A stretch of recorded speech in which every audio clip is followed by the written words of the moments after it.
Aktori Fjerak Sotir Stefa, që u nda nga jeta një ditë më parë, është përcjell me slotëve nga të afër me kolegë në banesën e fundit. Homazhet për 79 vjeçarin u mbajtën në sallën e teatrit Byllis. Familjar, miq, kolegë ardashës vlerësuan kontributin e tij të çmuar në artin skenik. Vlerësime të ndjera për figurën dhe veprën e Sotir Stefës dhanë miqt dhe kolegët e tij, Luftar Paja, Vasil Vaso dhe Gjulieta Kulla, të cilët e kujtuan me nostalgji bashkëpunimin e gjatë dhe miqësinë me aktorin Fjerak.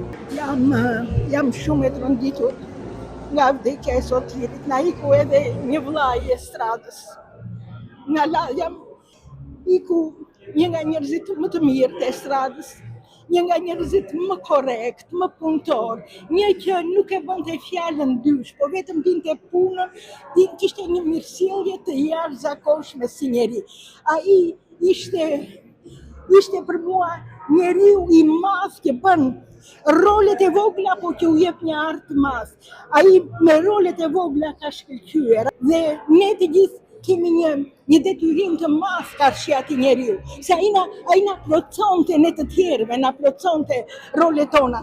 Pa Sotirin, pa rolet e vogla nuk bën rolet e mëdha, se rolet e vogla i nxjerrin pa rolet e mëdha. Kështu që për artist nuk kam çfarë të them, është artist i madh. Na iku një njeri i mrekullueshëm, një aktor i mrekullueshëm i Fjerit. Fatkeqësi që ndodhi, unë jam me fat që unë ndodha në Fier që ta përcjell.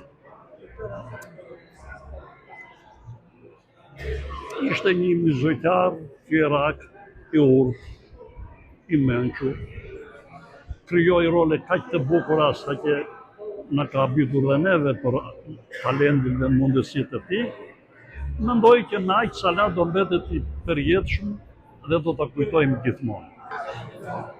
Në stradës së Fierit i iku një personazh i cili ishte i papërtuar dhe me një fjalë ishte aktor i madh me role të vogla. Do të mbetet i paharruar në prezin që ka jetuar dhe në prezat që vinë. Edhe pse shpesh interpretoi role jo protagoniste, ai arriti të shkëlqejë në skenë, duke i kthyer personazhe dytësore në figura të paharrueshme për publikun. Për dekada me radhë, ai dha një kontribut të vyer në jetën kulturore dhe artistike të Fierit, por jo vetëm, duke fituar respektin dhe dashurinë e publikut përmes roleve dhe interpretimeve të tij.